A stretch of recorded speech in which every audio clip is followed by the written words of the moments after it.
da nossa conferência, que é a palestra. Mas tem um currículo, né? Esse empreendedor trouxe um currículo para a gente, para ter uma aprovação, algo assim. Mega Blaster. Então, esse currículo aí. Só um combinado rápido antes. Anote, avalie. Vocês estão com bloquinho aí, tem que usar esse bloquinho. A caneta te escolheu aí, uma caneta. Pega o papel e caneta na mão. Avalie, pratique. O palestrante, no final dessa conferência, ele vai sair. Vai deixar uns livros também. Mas a responsabilidade e a decisão fica com vocês de seguir tudo aquilo que foi dito hoje. Pastor Cleberson Gonçalves, ele é casado há 21 anos com a Ireneusa Gonçalves, pai do garoto Nicolas Lindo, de 13 anos, é bacharel em teologia, mestre em divindade e doutor em ministério, também terapeuta clínico de casais e família, especialista em exposição e ensino da Bíblia, em neuropsicologia e possui MBA em liderança, escritor, pastor batista, membro da PIB de Mogi das Cruzes. Ele falará com sabedoria sobre princípios e sobre onde a verdadeira cultura se encaixa no contexto das famílias, sem confusão, sem relativismo, com firmeza e direção clara. Seja muito bem-vindo, pastor. Que começa agora a conferência. Amém, pastor. Vamos aplaudir o Senhor pela vida desse homem de Deus. Nós tivemos a oportunidade de conhecê-lo também no encontro de casais lá em Guarulhos. E quando nós o conhecemos, e o Senhor já estava me dando essa palavra com o meu esposo, a gente conversando, eu falei, nossa, se o Senhor abrir essa porta para a gente falar com esse pastor, mas ele deve estar com aquela agenda, vai ser muito difícil. Aí o Thiago pegou o contato, fomos conversando, não tinha, né? Estava com outro compromisso. Depois de um tempo, olha, meu irmão Thiago, a gente vai conseguir. E hoje é aniversário do filho dele, então eles estão aqui em família, a esposa de Deus, eu quero o prazer também de conhecer, tomamos um café gostoso. Então é uma honra, um prazer enorme estar aqui na nossa casa, que o Senhor te abençoe grandemente. Vamos orar por eles, irmãos. Estenda suas mãos. Deus Pai eterno, Deus, eu quero te pedir nesse momento, ó Pai, que cubra o teu filho com o teu sangue, a tua graça e misericórdia, Senhor. É apenas um homem, Senhor, mas o Senhor use ele com poder, porque o Senhor sabe dos nossos corações e aqui viemos buscar, ó Pai, para falar sobre a tua palavra, contra a cultura que está, ó Deus, enraizada, Senhor, na nossa vida, Deus, cotidiana. Peço a Deus que o Senhor venha usar, ó Deus, poderosamente em tudo quanto ele for falar nessa primeira palestra e na segunda, cobrindo ele, ó Pai, com o teu sangue e também a sua esposa, seu filho, nessa hora. Eu te peço, te agradeço no nome santo de Jesus. Amém.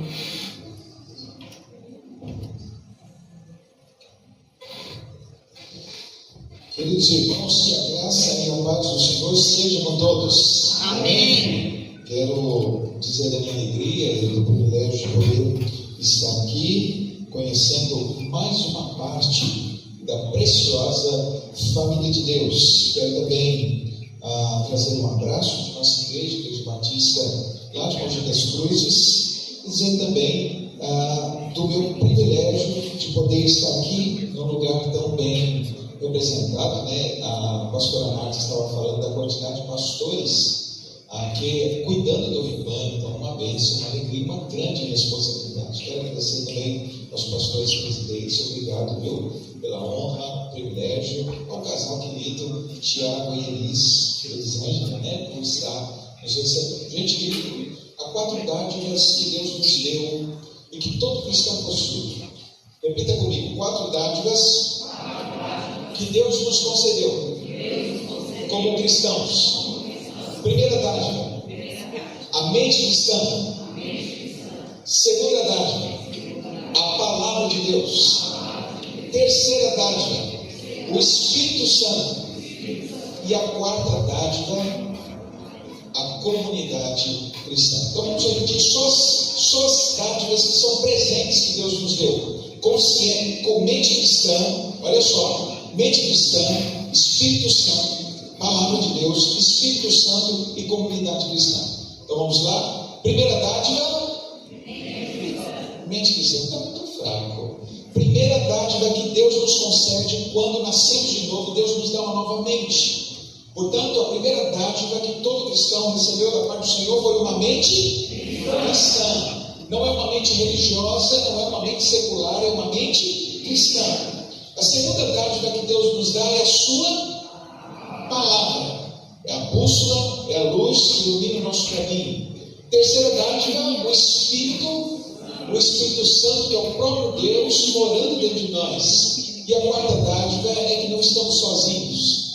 Nós vivemos numa comunidade cristã no corpo de Cristo. E hoje, então, que privilégio você poder vir com a sua mente para poder receber a palavra de Deus, o Espírito Santo na sua vida, a palavra de Deus nas suas mãos e a comunidade, que é o presente de Deus para estarmos juntos. Tá certo? Pode se assentar. Uma alegria poder estar ministrando aqui. Meus irmãos, o tema que vou falar agora à tarde, vou falar sobre esse tema da contracultura, como o cristão precisa enxergar a cultura que o cerca. E mais à tarde, depois, num segundo período, vou falar especificamente de famílias, vou falar como podemos estar conduzindo as nossas famílias diante de um cenário, diante de um mundo como esse que vivemos, como podemos então estar preservando a nossa família, alicerçando a nossa família na base da palavra de Deus. Então agora vamos falar sobre a contracultura, chamado de Deus para a gente nesse mundo. E depois, no segundo período, vou falar sobre como construir uma estrutura de família sobre a rocha. A relação marido e mulher, a relação pais e filhos e a relação filhos e pais. São esses três sistemas que estão dentro do sistema da família. Uma coisa importante, meus irmãos, já de cara, antes de lermos o texto bíblico, que é a base da nossa palavra nessa tarde, é que certamente você já ouviu a palavra de Deus usar a expressão mundo. E essa expressão mundo ela é uma expressão que muitas vezes carece de entendimento. Porque a mesma Bíblia diz três coisas que parecem estar em conflito. A Bíblia diz que Deus criou o mundo. Sim ou não? Sim, Deus criou o mundo. Portanto, o mundo e tudo que existe é criação de Deus. O Salmo 24, verso de número 1, diz: do Senhor é a terra e a sua plenitude, o mundo, os homens, de tudo que nele possui. Todas as coisas que existem são criação de Deus. Portanto, a Bíblia vai deixar claro que o mundo é a criação de Deus. Depois de João, capítulo 3, verso 16, aparece uma outra expressão, que Deus amou o mundo.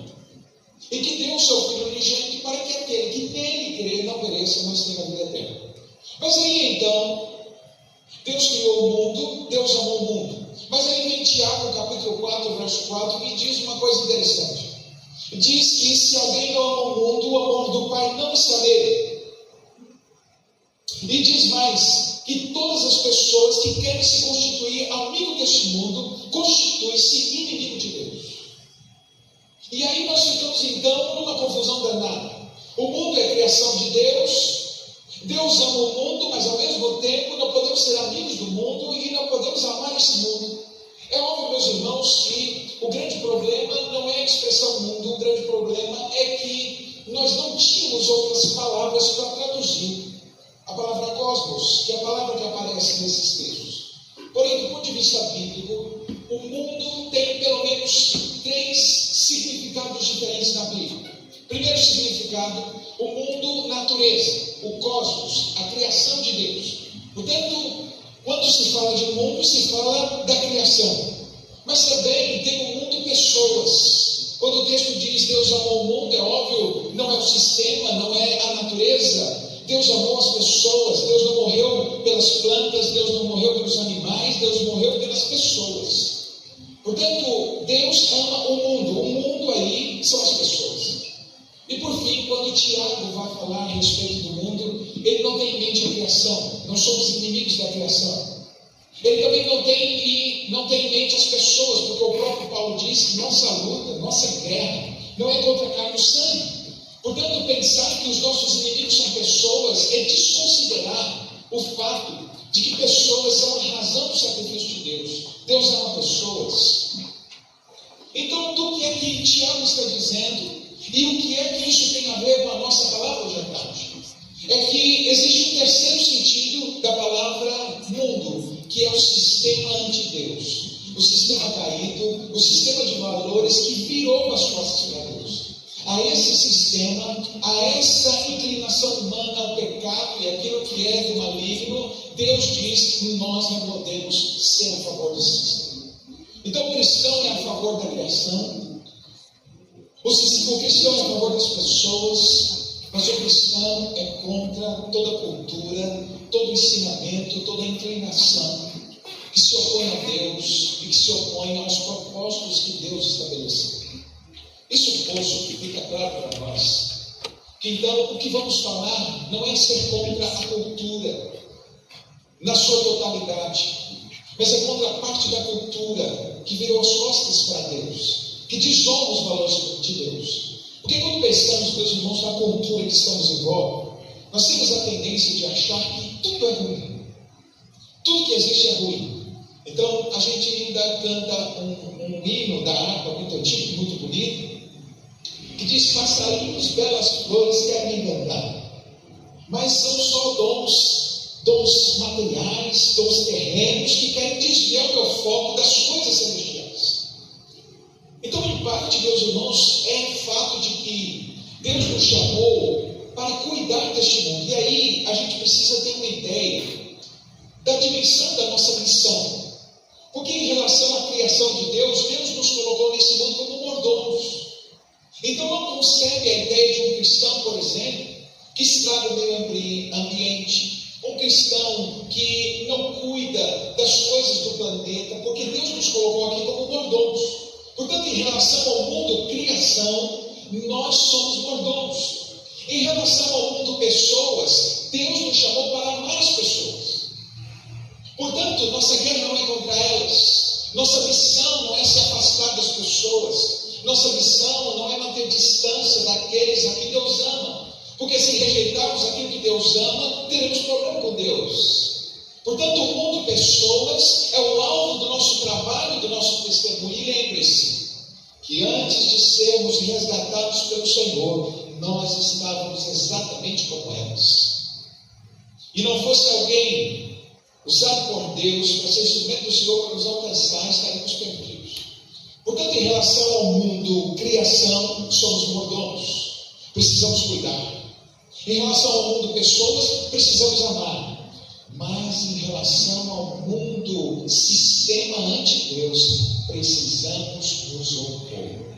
Precisamos nos levantar, porque assim foi a igreja sempre na sua história. Portanto, quando falamos de contracultura, nós estamos falando da cultura que deixou Deus de fora, da cultura que virou as costas para Deus, da cultura que rejeita a palavra de Deus e seus princípios. É dessa cultura que somos contra. Então, nós somos contra a nenhuma política que cuida de pessoas, não somos contra cuidar do planeta, não somos contra nenhuma dessas coisas, mas somos contra sistemas que colidem com a palavra de Deus.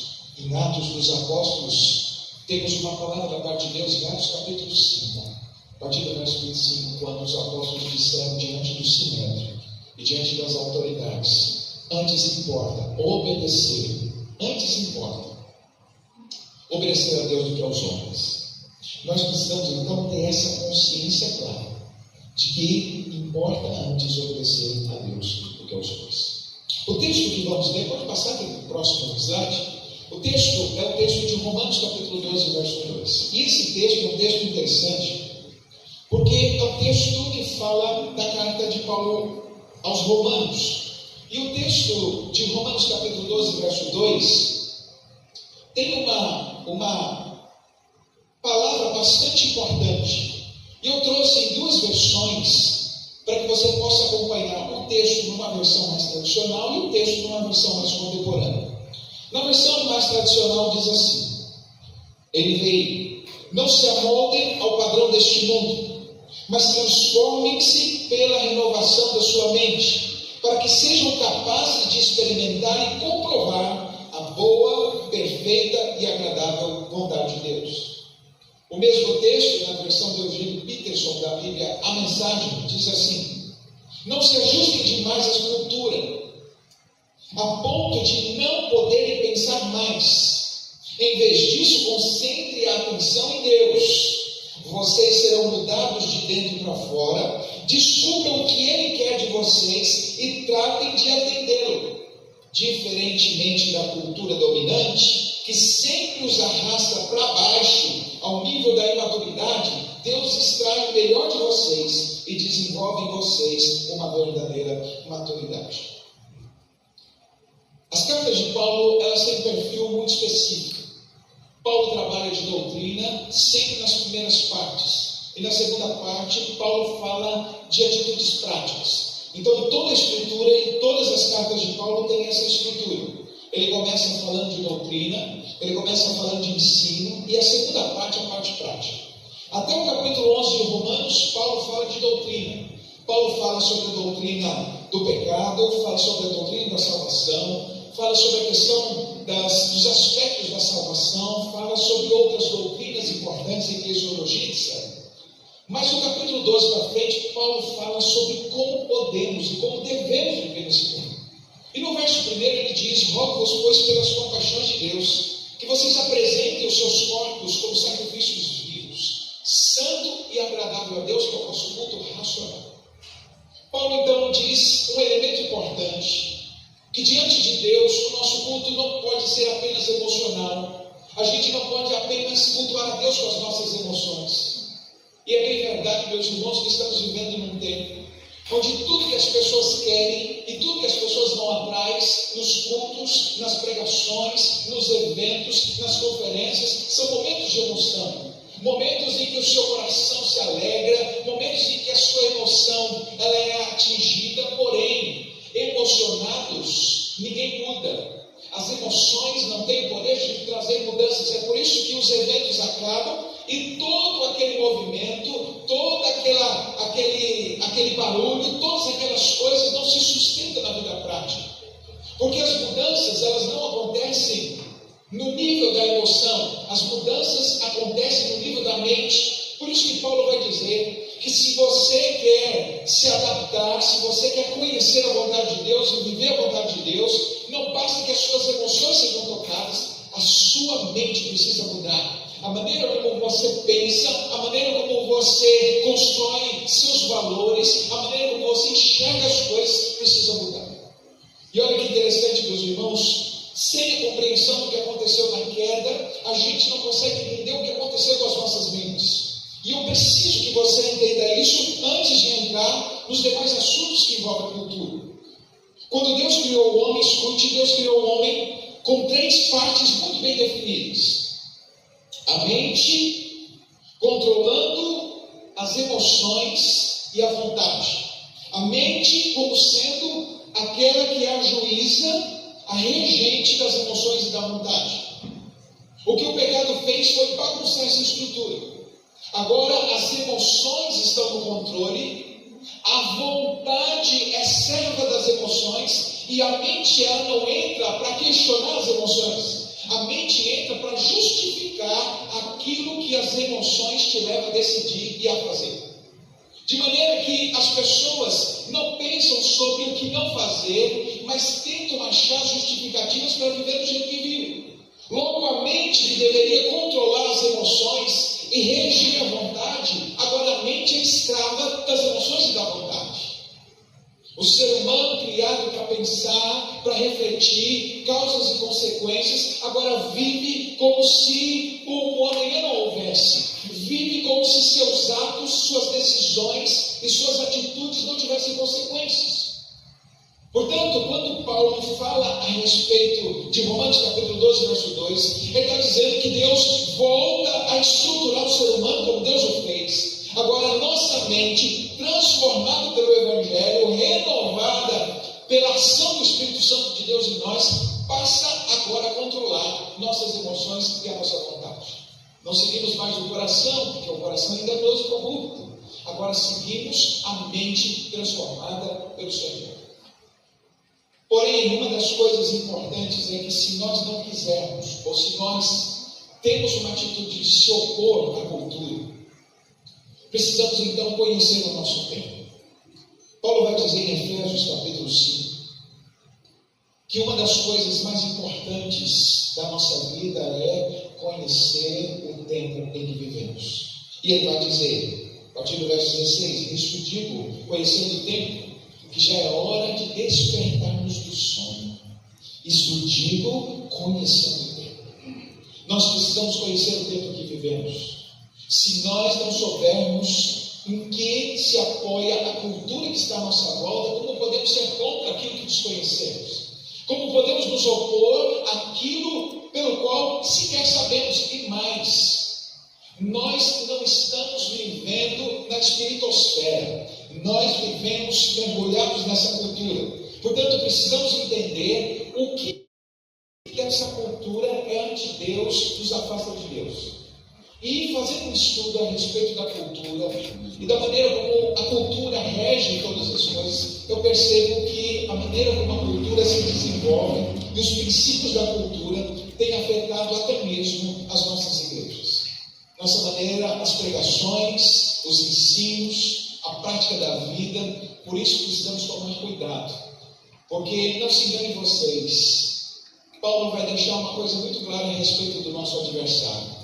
O nosso adversário é astuto. Ele sabe que se ele for muito diferente, se ele se apresentar muito diferente, a gente vai identificar, a gente vai perceber. Por isso que Paulo vai dizer, tome cuidado, porque o próprio Satanás se transformou em anjo de luz, e seus ministros e ministros da justiça, e que se possível fosse, enganariam até os escolhidos. Portanto, o diabo, ele não trabalha só com oposição, ele trabalha com a simulação.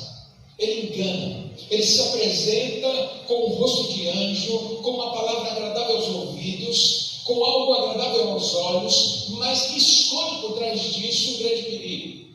E há muito da nossa cultura que parece ser bom, mas na verdade é veneno.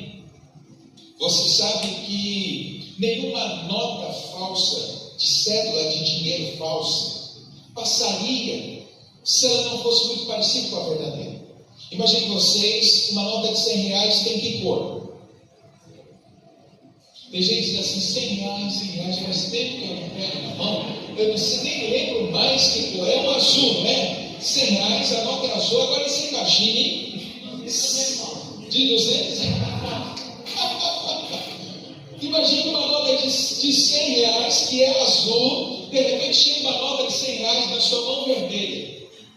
Você vai olhar e vai dizer assim, está escrito 100 reais, mas a nota de 100 reais é azul, essa está vermelha. Então, para se passar por uma nota falsa, tem que ser azul também.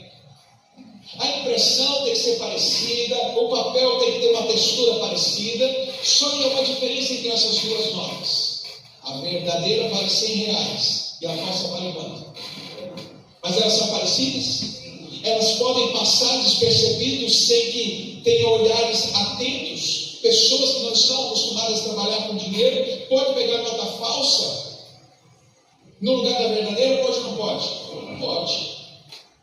Agora escute, pessoas que servem a Deus e que vivem nesse tempo e que não têm o conhecimento da Escritura, pode estar assimilando coisas da cultura achando que é de Deus, quando na verdade é ensino falso. Uma das coisas que marcaria o tempo do fim seria a confusão religiosa.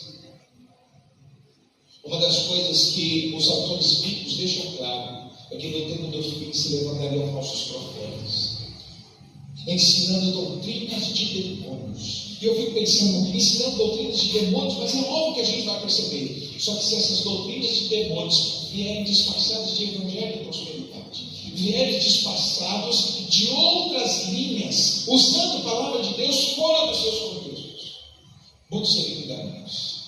Percebam que quando o diabo vai tentar Jesus em Mateus capítulo 4, qual é a palavra que ele usa para tentar Jesus? É a palavra de Deus. Mas é a palavra de Deus fora do seu contexto. É a palavra de Deus distorcida da vontade. Mas quando ele vem com as palavras fora do contexto, Jesus combate ele, mas não combate ele com outra coisa, senão a própria palavra. O diabo usa a palavra e Jesus se defende com a palavra. Cuidado, porque muitas vezes a palavra é usada, mas não com o propósito de Deus, com o propósito maligno. E muitas vezes pessoas bem intencionadas, mas despreparadas para ministrar a palavra de Deus. Paulo vai dizer a Timóteo, especialmente a Tito, capítulo 2, verso 15. Tito, capítulo 2, verso 15. Procura apresentar-te a Deus aprovado, como obreiro que não tem de que se vergonhar e que maneja bem a palavra da verdade. Jesus, falando aos fariseus, disse: vocês erram, Mateus 22, 29, por não conhecer as Escrituras, nem o poder de Deus. Portanto, precisamos tomar cuidado. Pode passar o próximo, querido. Olha só as características do mundo que vivemos. Eu sintetizei em algumas palavras, não são todas, mas eu sintetizei em algumas das palavras que eu encontro conceitos chaves que marcam o nosso tempo. A primeira palavra é a palavra secularismo. Secularismo é uma palavra interessante, porque secular, e a gente está acostumado a usar o secular em oposição ao sagrado. Então a gente diz: isso aqui é sagrado, isso aqui pertence a Deus, isso aqui é secular. Isso aqui não tem a ver com Deus. E esse é a primeira característica da nossa geração. Uma característica que faz uma divisão do mundo entre o que é de Deus e o que não é de Deus. O que é sagrado e o que é profano. De maneira que muitos de nós estamos sendo também contaminados com isso, quando dividimos a nossa vida em coisas que pertencem a Deus e coisas que não pertencem. Porque uma das coisas que precisamos resgatar é a ideia de que diante de Deus não existe isso. E sabe por que eu digo que não existe isso? Porque Deus é Senhor de todas as coisas. Abraham Kuyper, um pregador, um reverendo pregador do século XVII, disse uma coisa interessante: que quando Deus olha para esse mundo, não há um único centímetro quadrado que Deus não olhe e diga: isso aqui é meu, isso aqui me pertence. Salmo 24, verso 1 diz: do Senhor é a terra e tudo que nela há. Deus é dono de todas as coisas. A cultura secular diz que Deus é Senhor apenas das coisas que dizem respeito à religião, apenas das coisas que dizem respeito à espiritualidade. Se nós não estamos falando da Bíblia, não estamos falando de espiritualidade, então não ponha Deus em cena. Então a cultura que vivemos é uma cultura que deixou Deus de fora da escola, do trabalho, da vida comum, das relações sociais, porque uma coisa é o Deus da igreja, outra coisa no trabalho. Na igreja eu vivo algo, no trabalho eu vivo outra coisa. O que é isso? Isso é secularismo. Esqueço do fato de que sou e preciso ser o que sou na igreja e fora da igreja, dentro desses portões e fora desses portões.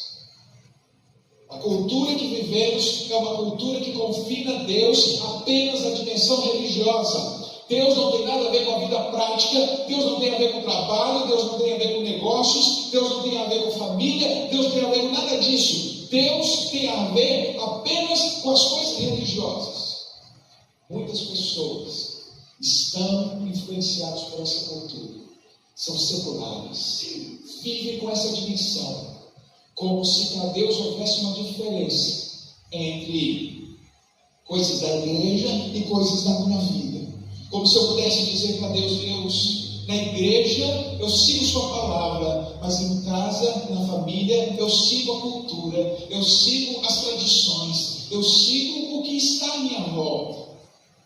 Deus continua sendo o mesmo. Deus é Senhor de todas as coisas.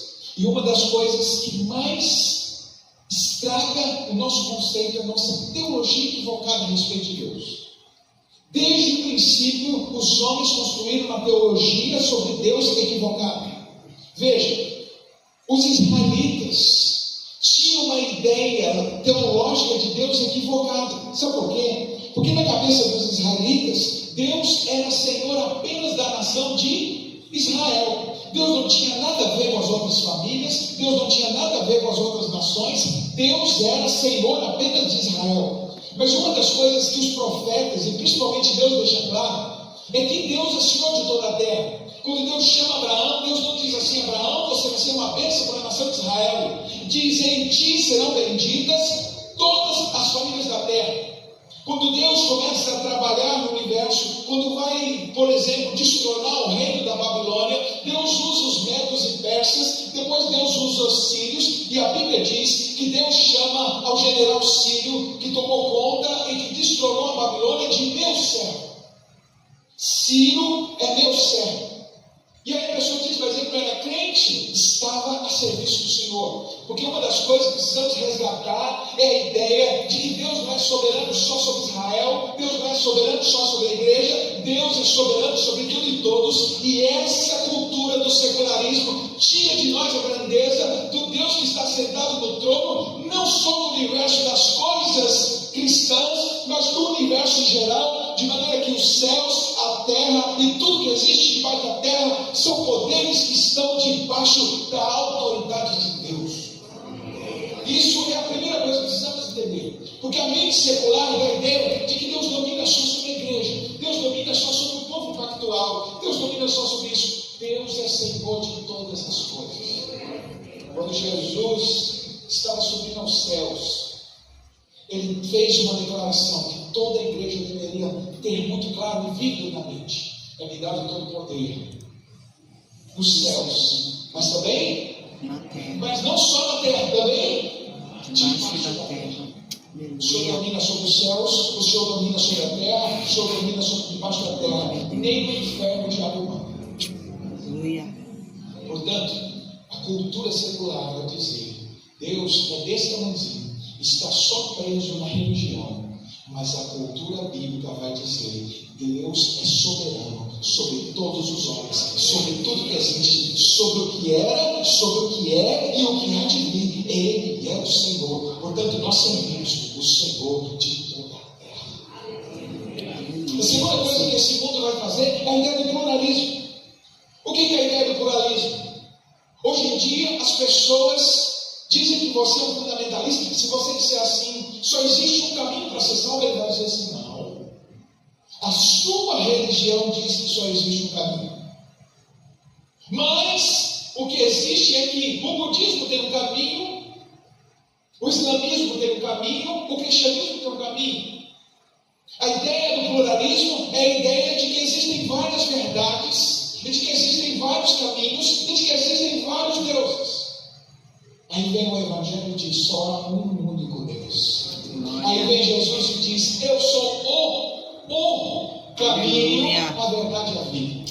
Atos capítulo 4, verso 12: nenhum nome há, não há salvação em nenhum outro, porque nenhum nome há dado entre os homens debaixo do céu, pelo qual importa que sejamos salvos. 2 Timóteo capítulo 2, verso 5 diz: só há um mediador entre Deus e os homens, Cristo Jesus, homem.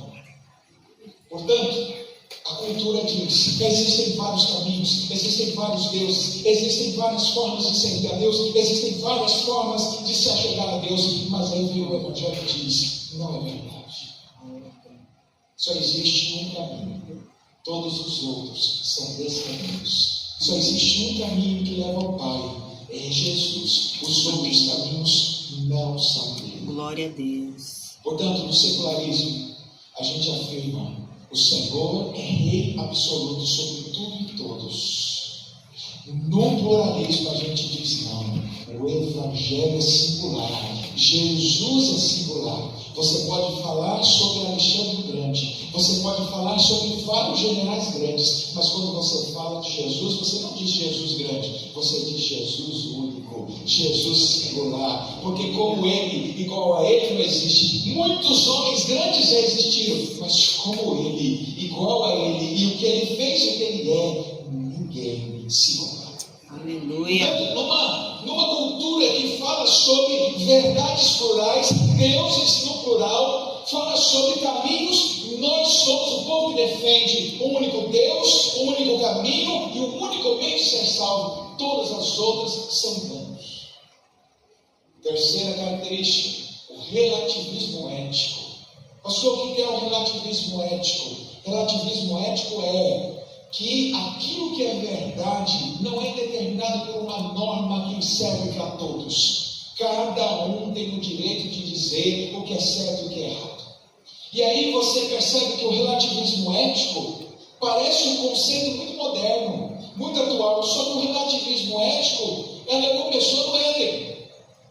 Pastor, no Éden? Foi no Éden. Porque quando Deus criou Adão e Eva, Deus deu um absoluto categórico. Deus disse: vocês podem comer de tudo que existe, mas dessa árvore específica vocês não vão comer. Tem gente que diz: pastor, o diabo disse para Eva que se ela comesse do fruto, ela ia ficar sabendo sobre o bem e o mal. Aí eu pergunto para você: será que antes do homem comer, da mulher comer do fruto, de Adão comer do fruto, será que eles não sabiam que era bem ou mal? Quem acha que Adão e Eva sabiam que era bem ou mal antes de comer o fruto? Levanta a mão. Quem acha que eles descobriram que era bem ou mal só depois de comer o fruto? Levanta a mão. Quem não acha nada, né? Tá. Deixa eu explicar uma coisa para vocês. O que muda é que o conceito de bem e mal é que mudou. Escute. Antes do pecado, quem definia o que era bem e mal era Deus. Então, se você perguntasse para Adão e Eva o que é bem, ele dizia: bem é o que Deus diz que é bom. E mal é o que ele falou que era mal. Ou seja, quem determinava o conceito de bem e mal não era Adão. Não era baseado no conhecimento dele, nas sensações dele, da vontade dele. Bem era o que Deus determinava que era bom, e mal era aquilo que ele disse que era mal. Então, na cabeça de Adão, bem era comer de todo o fruto, mas mal era comer daquele fruto. Só que olha o que o diabo sugeriu. Porque é que você deixa Deus determinar o que é bom ou mal. Se você comer do fruto, vocês serão como ele.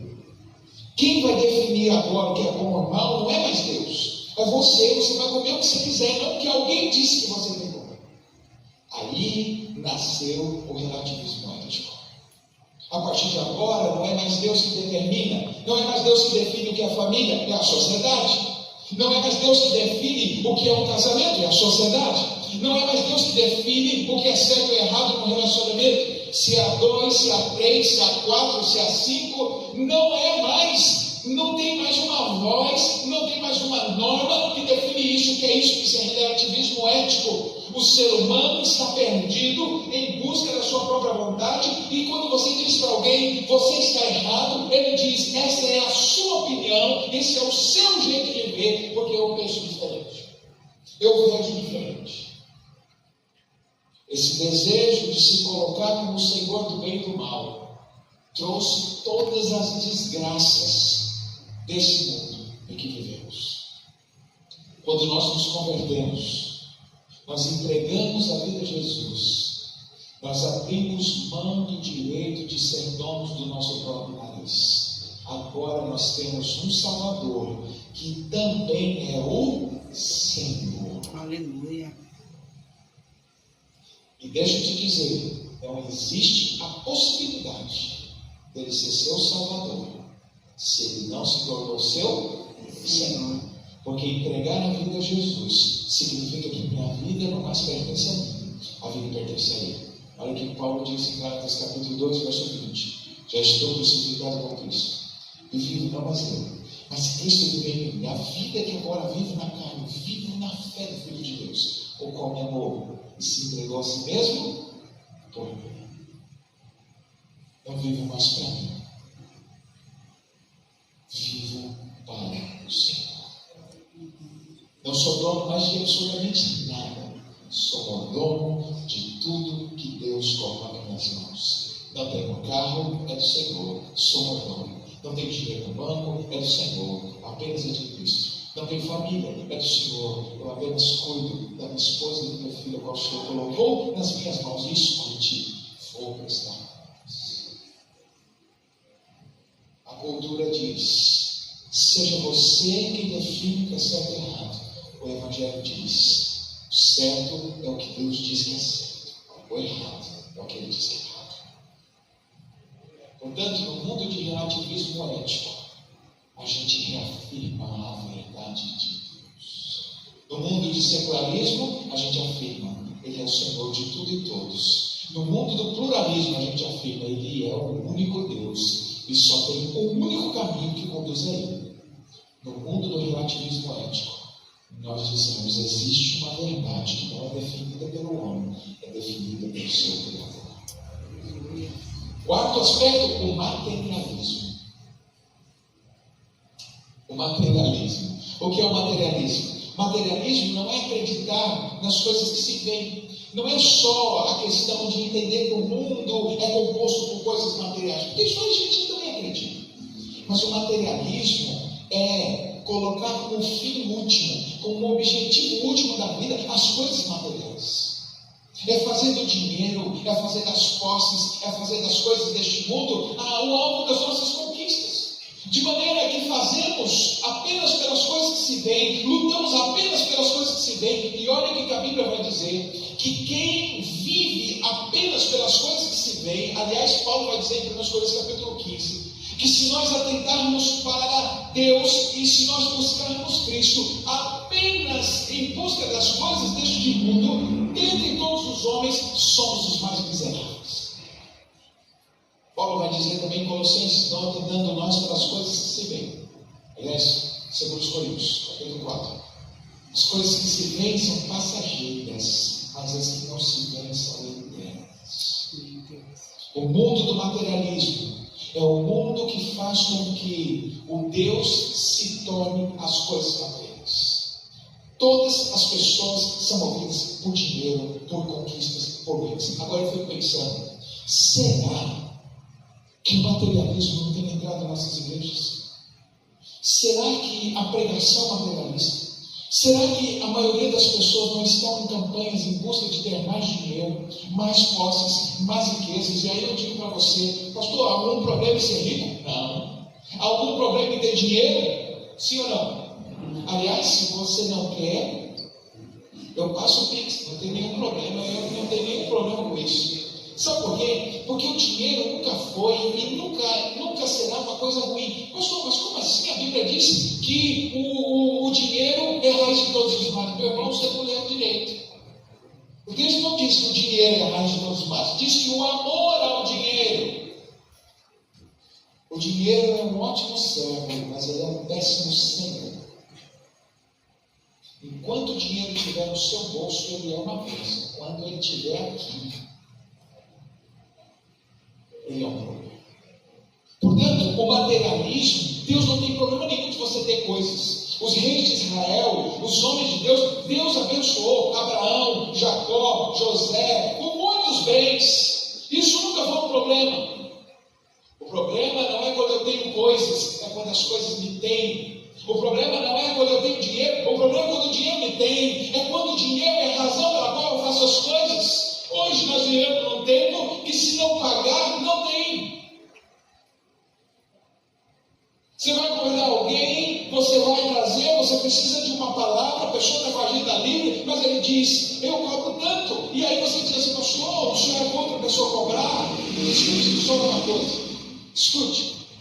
Deus conhece ou não as necessidades do pregador? Sim ou não? Sim.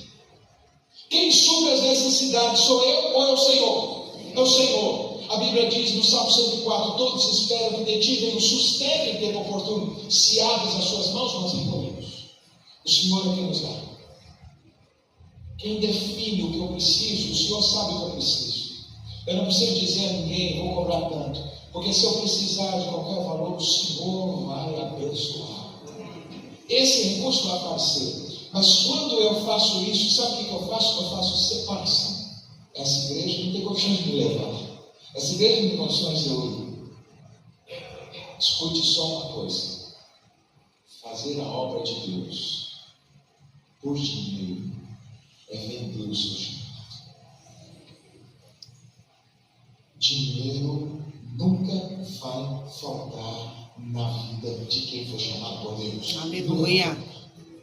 Mas o dia que você colocar o dinheiro como seu Senhor, A Bíblia diz uma coisa muito clara: ninguém pode servir a dois senhores, ninguém pode servir a Deus e às riquezas. Glória a Deus. Coração dividido. Na Bíblia, dinheiro não é um recurso.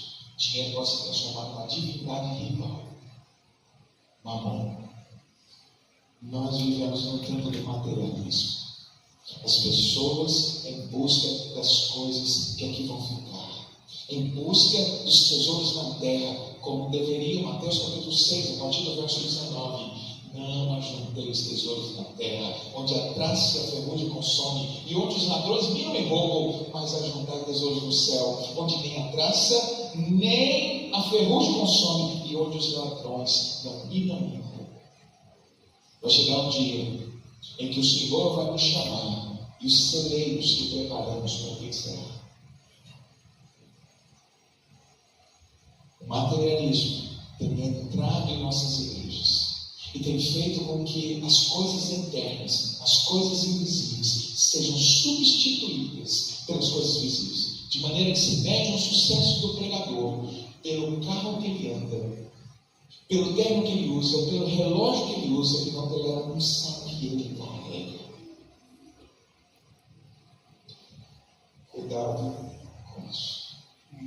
Nós fomos chamados por Deus para, numa cultura materialista, ser movido pelo amor, não pelo dinheiro. Aleluia. Glória a Deus. O que mais? Característica da nossa cultura: o hedonismo e o egoísmo. Pastor, o que é o hedonismo? O hedonismo é a busca do prazer. E por que egoísta? Porque eu não estou nem aí no prazer do outro, eu quero saber do meu prazer. Nós vivemos numa época em que tudo é para o prazer. Por isso que as pessoas se separam. Porque eu já não estou tendo mais prazer, eu já não estou sendo mais feliz, eu já não estou tendo mais alegria. Esse relacionamento aqui já não está me dando prazer, então eu vou buscar uma outra pessoa que vai me dar mais prazer. O hedonismo é a busca do prazer, é fazer da satisfação do prazer o centro da sua vida. Agora eu te pergunto, mais uma vez, alguma coisa errada em ter prazer? Alguma coisa errada em ter alegria? Não, mas fazer do prazer o seu Senhor, fazer do prazer o fim último da sua vida, vai arruinar você. Por quê? Porque a busca do prazer e do desejo é sempre algo insaciável. Arthur Schopenhauer tem uma frase muito interessante. Ele diz que o homem sem Deus, ele é um homem que está condenado a viver no movimento de Pedro, entre o desejo e o tédio. O desejo e o tédio. O desejo é aquela sensação de você infeliz até realizar. Porque qual é a melhor definição do desejo? Aquilo que me felicita até eu realizar. Portanto, o homem vive na busca sempre de algo. Ele conquista um carro, mas ele diz, mas não é aquele carro. Ele está numa casa, mas diz, não é aquela casa. Ele comprou um celular e diz, nossa, que celular legal, mas ainda não é um iPhone 16. Está sempre o ser desejante. E aí, por que ele diz que a vida é baseada no desejo e no tédio? Porque depois do desejo satisfeito, vem o quê? Vem o tédio, a adaptação hedônica, vem aquela sensação de, não era isso. Eu achei que quando tivesse esse carro, eu ia ser feliz, agora eu não sou. Então, provavelmente, não era esse carro, é outro. Então, o hedonismo egoísta é aquele que se esquece de que a nossa alegria, o nosso prazer está no Senhor. Olha o que a Bíblia diz: deleita-te também no Senhor, e Ele considerará o que deseja do seu coração. Aí você pensa assim, significa o seguinte: se eu descansar do Senhor, Ele vai dar tudo o que meu coração deseja. Não é isso que o texto está dizendo. Olha o que o texto está dizendo: deleita-te no Senhor, faça do Senhor a razão da sua alegria, e Ele realizará o desejo do seu coração, que é o quê? Que é ter alegria. Agora eu te pergunto, na presença do Senhor há abundância de alegria. Jesus disse para os seus discípulos: vocês vão ficar tristes por um momento, mas a alegria que vocês vão receber, ninguém pode tirar. Por um pouco de tempo serão tristes, mas a alegria ninguém pode tirar. Por quê? Porque não é alegria baseada em coisas instáveis, não é alegria baseada em algo que alguém pode me tirar. A alegria que nós carregamos, a felicidade que nós carregamos, o ladrão pode levar. Ele pode levar o carro, mas a minha alegria não está no carro. Ele pode levar os bens, pode levar o relógio, pode levar até minha vida, porque minha alegria, minha vida está escondida com Cristo em Deus. Minha alegria é o Senhor, e quem faz do Senhor a sua alegria, não importa onde mora, não importa o que tem, não importa se tem roupa cara ou roupa barata, se tem relógio de marca ou não, o que importa é que o Senhor é a razão da minha alegria. E quando Deus é a alegria, nós falamos como Paulo, preso lá em Efésios capítulo 4, aliás, Filipenses capítulo 4, verso 4, regozijados no Senhor, ou outra vez digo, regozijados. Paulo escreveu isso da prisão. Alegria, regozijem-se no Senhor. Outra vez eu digo para vocês, se alegrem no Senhor. Não tem nada a ver com circunstância, não tem nada a ver com o que eu tenho ou não tenho. Paulo diz: eu aprendi o segredo de estar contente, ter fartura e ter dificuldade. Em todas as coisas sou instruído, por quê? Porque posso todas as coisas naquele que me fortalece. Por fim, liquidez nas relações e no conceito de tempo. Quanto tempo tem? Eu não sei nem no meu slide. 30 minutos. 30 minutos já passou? 30 minutos. Você controla aí, tá?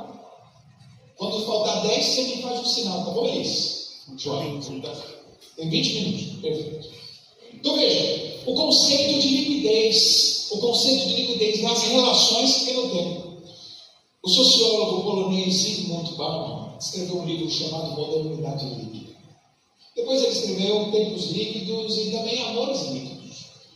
Qual é o conceito dele? É que nós vivemos numa geração, num tempo, em que tudo é líquido.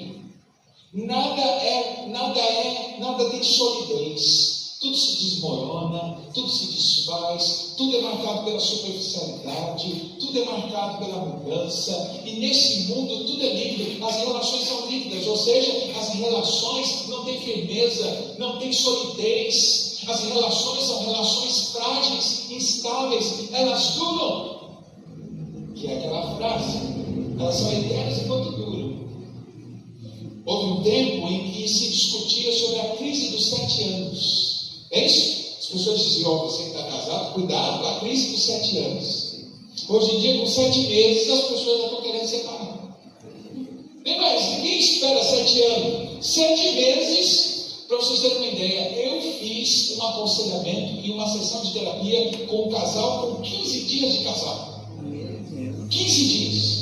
Me mandaram mensagem e disseram: precisa nos atender, porque vamos acabar o casamento. Eu falei: mas vocês têm 15 dias de casado, mas já foi muito bem. 15 dias de casado, bateu o recorde. O Senhor é minha testemunha do que estou falando é verdade. 15 dias de casado já estavam querendo separar. Conceito de relacionamento livre, não há mais conceito de aliança, de compromisso. Toda relação é construída em cima de 3 coisas: paixão, intimidade e compromisso. Um casamento não se sustenta sem paixão, intimidade e compromisso. Paixão é o desejo um pelo outro. Afinal de contas, nós não abrimos uma sociedade, nós casamos. Desejo homem e mulher, isso é importante, manter o casamento. Segunda coisa, intimidade, que é aproximação, é meu amigo, gosto de conversar, divido a vida, abro o coração, divido os planos, divido os sonhos. Meu companheiro, minha companheira. E o compromisso, sabe o que é o compromisso? Estaremos juntos.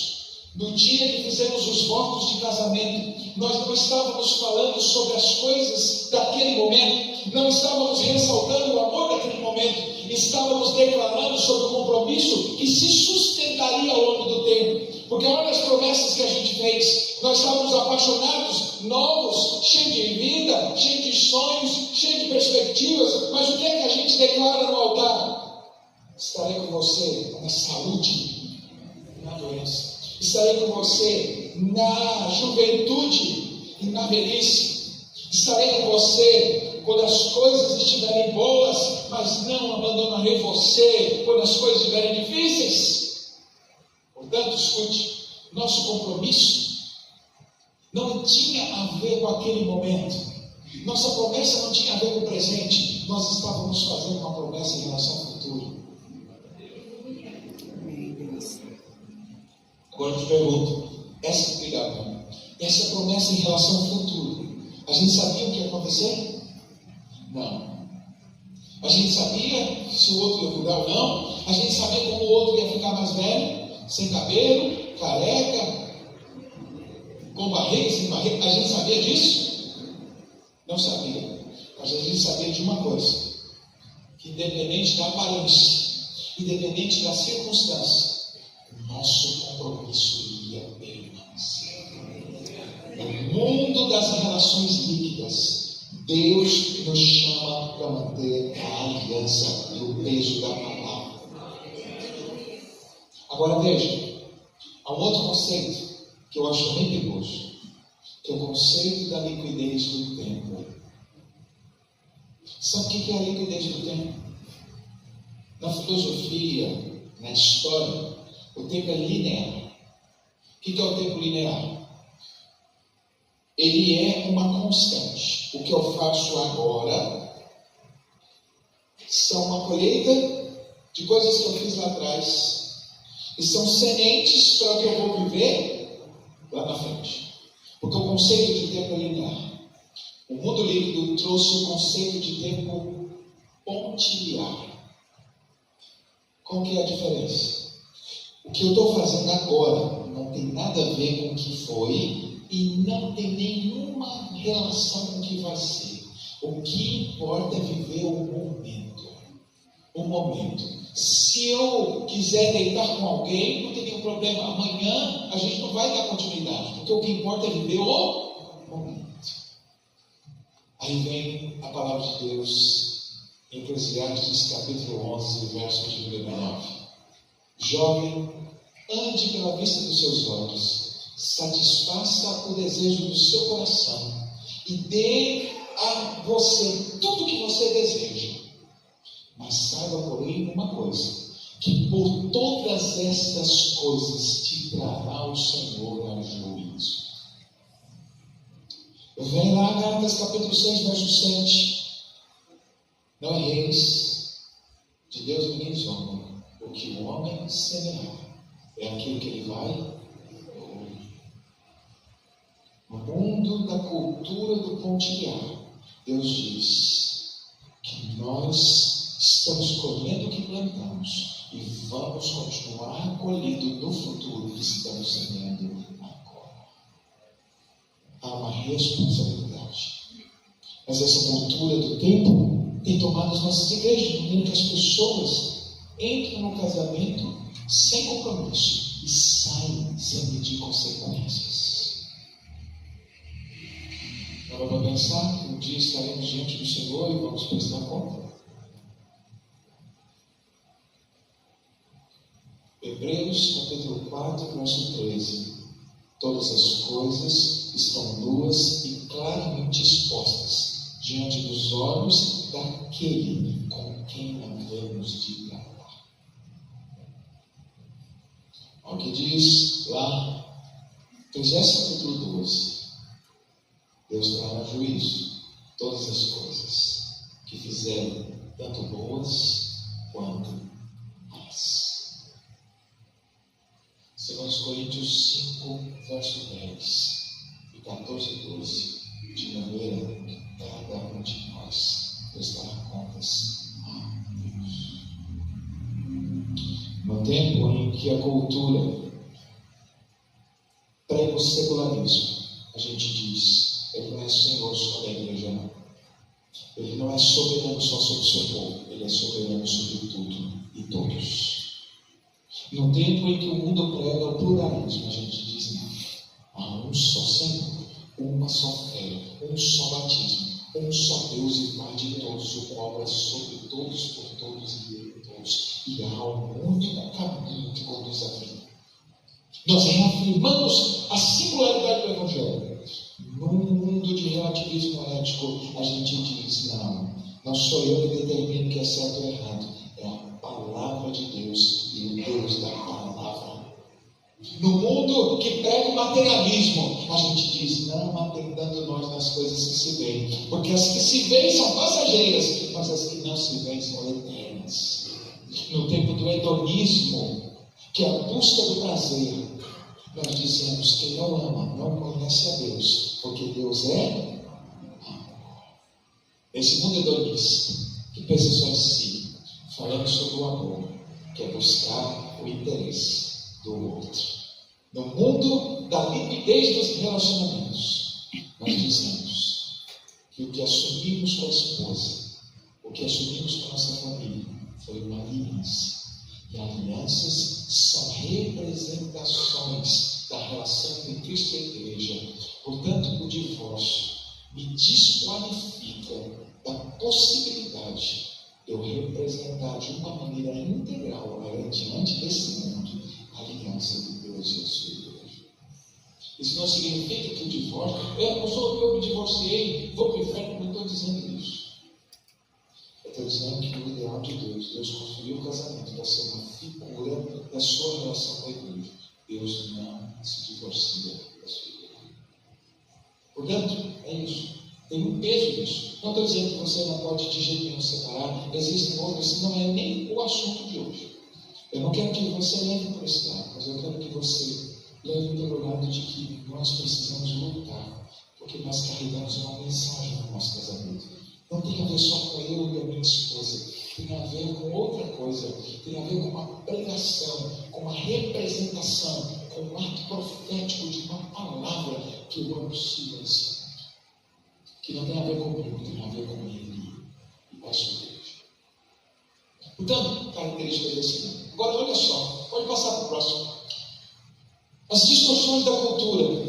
É óbvio que com essas características, o que a cultura fez? Distorceu esses conceitos. Quem é Deus? Deus é uma força. Deus é aquele que abençoa todo mundo. Eu tenho Deus, você tem Deus. E o que é Deus? Na cultura, Deus é só um rótulo. Deus é só uma etiqueta que você pode colocar em qualquer coisa. Você pode colocar essa etiqueta Deus, por exemplo, no seu carro e dizer, materialismo é meu Deus. Você pode pôr essa etiqueta no dinheiro e dizer, meu Deus é o. Você pode pôr essa etiqueta na religião e dizer, tem a religião aqui. Tem gente que põe essa etiqueta Deus na vaca, numa árvore, na natureza, porque Deus para essa cultura é só um conceito. Para nós, Deus é o Criador e sustentador de todas as coisas. Nele foram criadas todas as coisas, e todas as coisas existem por causa deles. Quando a gente lê Gênesis capítulo 1 e 2, duas coisas ficam muito claras lá. Primeiro, antes de existir algo, existia alguém. Segundo, antes de tudo for criado, antes de haver um design no mundo, havia uma mente, um design, alguém que projetou propósitos. Tudo que existe tem propósito do seu Deus. Você deu uma ideia? Tem gente que diz, mas todas as religiões assumem para si o direito de dizer que o seu Deus criou todas as coisas. Só que Deus não deixou dúvida. Deus deixou sua marca em tudo que Ele criou. Vamos pensar nisso? O tempo é uma expressão de quem é o Criador. Quem criou o tempo? Deus. Como é que eu sei? Porque o tempo é dividido em três partes: presente, passado e... Mas tudo isso é o tempo. 3 em 1. Vamos pensar na matéria. Vamos pensar nos estados da água. A água é dividida em 3 estados: sólido, líquido e gasoso. Os 3, uma substância, 3 formas. Vamos pensar no espaço, já que falamos de tempo. Vamos pensar no espaço: altura, largura e profundidade. 3 e 1. Todas as coisas são constituídas de matéria, e matérias são constituídas de átomos. Qual é os elementos que formam o átomo? Prótons, elétrons e outros. Tudo que existe tem três em um. Agora eu te pergunto, que religião fala de um Deus que é trino e ao mesmo tempo é um? Aleluia. Vamos pensar nas artes, a música. A música tem um ritmo, tem a melodia e o compasso. Três. Poderíamos ficar aqui horas falando da assinatura de Deus em tudo que Ele tem. É o homem, pastor, o homem, corpo, alma E e espírito. tudo tem a marca do seu Criador. Deus para a cultura é um título, é um rótulo, é uma etiqueta. Para a gente é o Senhor de todas as coisas. O homem, quem é o homem para a cultura? O homem é um produto do acaso, é um ser biológico. Quem define o sentido da vida é o próprio homem, é o existencialismo. Não existe sentido, é o niilismo. Mas a Bíblia vai dizer que o homem é criação de Deus. O homem foi criado por Deus, para Deus, e o pecado o tirou de Deus. Logo, o homem só vai encontrar sua satisfação em Deus. Quem é o homem para a cultura? É Senhor do seu próprio nariz, é quem define seu destino, é o Deus da sua própria história. Quem é o homem diante do Evangelho? É criação de Deus, criado para a glória do Senhor, de maneira que toda vez que vive para a sua própria glória, usurpa um lugar e uma glória que não é dele. Não somos senhores do nosso próprio nariz. Que ser humano é capaz de definir quantos anos vai viver? Nenhum. Que ser humano tem controle sobre o seu porvir? Nós não temos controle sobre a vida, não temos controle sobre o tempo, não temos controle sobre a morte nem a vida. O dia que o Senhor disser, este será o último dia da sua vida, não há medicina, não há dinheiro, não há operação, não há ciência que vai te dar mais um dia de vida. Que é o homem? O homem é criação de Deus, algo do amor de Deus, mas está debaixo da autoridade de Deus. Não é senhor da sua própria história, não é dono do seu nariz, sequer é dono das coisas, porque quando morremos, a nossa vida se divide em dois estados de nudez: a nudez do nascimento e a nudez da morte.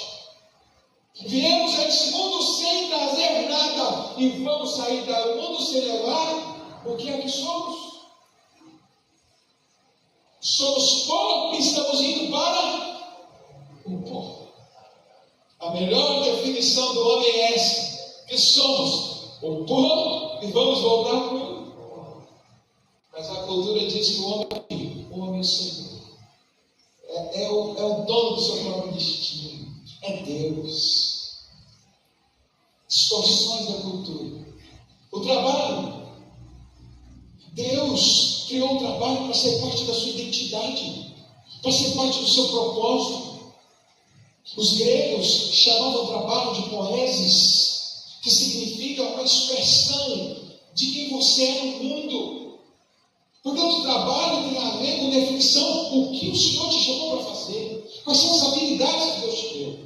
Só que a cultura distorceu o conceito de trabalho. Agora vem o conceito romano. O conceito romano é o tripário: trabalho é sofrimento, trabalho é o meio de ganhar dinheiro. Então as pessoas se vendem. Não importa se eu gosto ou não gosto do dinheiro, do trabalho. O que importa é dar dinheiro ou não dar dinheiro. Hoje em dia eu fico pensando, os nossos jovens deveriam buscar o Senhor para saber, Senhor, qual é o trabalho? O Senhor me deu dons, talentos e habilidades.